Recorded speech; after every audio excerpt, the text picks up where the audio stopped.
Friedrich Nietzsche was a philosopher who lived right at the tail end of the 19th century. In fact, he died in 1900.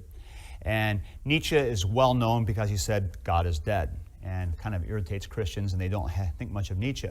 But Nietzsche actually was a very important philosopher because he realized that the press of the Enlightenment thinking was towards more and more individualism, where the individual becomes simply the arbiter of all truth, and then there really isn't anything beyond what we impose on it to bring meaning to something. So things have meaning only because we decide they have meaning. Things are significant only because we declare them significant. And what something is nothing more than what we say it is. This is what Nietzsche was teaching. This comes down as the idea of what we call nihilism. That's N-I-H-I-L-I-S-M. Nihilism.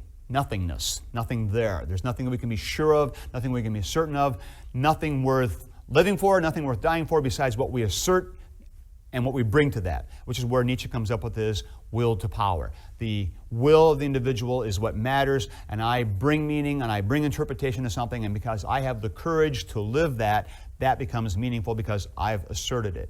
Now, that was Nietzsche at the turn of the last century, and Nietzsche was kind of very prescient in his thinking, kind of a prophet in the sense of where things would go in the 20th century. Saw things very clearly where things ended up unraveling, to the point where now we have a situation in the contemporary context, here we are in the early 21st century, where some have said that we are now in a point not only of just nihilism as an idea, but nihilism actually being entrenched in the society, even if people don't know the name, even don't know that's what they're doing, but they are living in nihilism, to the point where some have even called it now normal nihilism.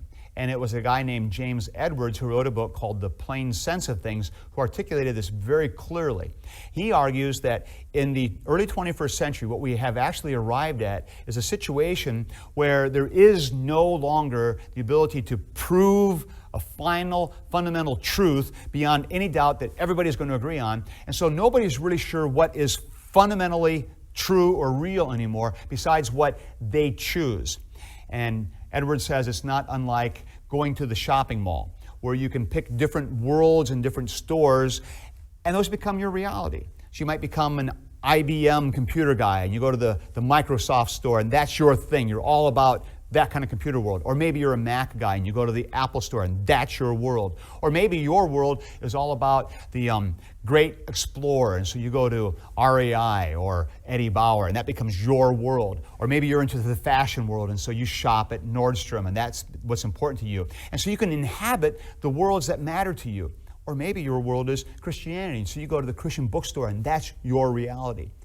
Edwards argues that the world we're living in now, this world of normal nihilism, there is nothing more than competing communities, and people are simply choosing the reality that they like. And when they get tired of one, they can leave that one and move into another one for a while. And when you stop to think about the world around us in these terms, you begin to realize there's a great deal of truth to what Edwards says, and it simply resonates and coheres with the kinds of things we experience. Now, this can be at once really debilitating and kind of frightening for the Christian, and in another sense, kind of exhilarating and seen as a great opportunity. Now, the debilitating part and scary part is to realize that, wow, so we're not going to be able to assume that people simply believe in things like God or truth or justice. And that's kind of true.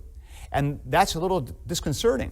But on the other hand, this is actually kind of exciting because in a world of normal nihilism, we can now come to people and say, you know, you're looking for meaning and you're not finding it. Because when you're simply choosing your reality and choosing your meaning, it's self-chosen and therefore patently meaningless because it's only the meaning you're imposing on it. It really doesn't mean anything.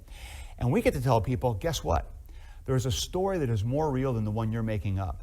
There's a story that is fundamental and true, and it's not because you've chosen it. You don't get to pick your story. God gives you your story. You don't get to choose your reality. God declares it. He asserts it. That's attractive to people because people who are living meaningless lives want to know there is something that matters, and Christianity says, this is what matters. This is God's reality. This is God's truth. This is God's story. Learn what God's story tells you. Learn to live into the story, and it matters.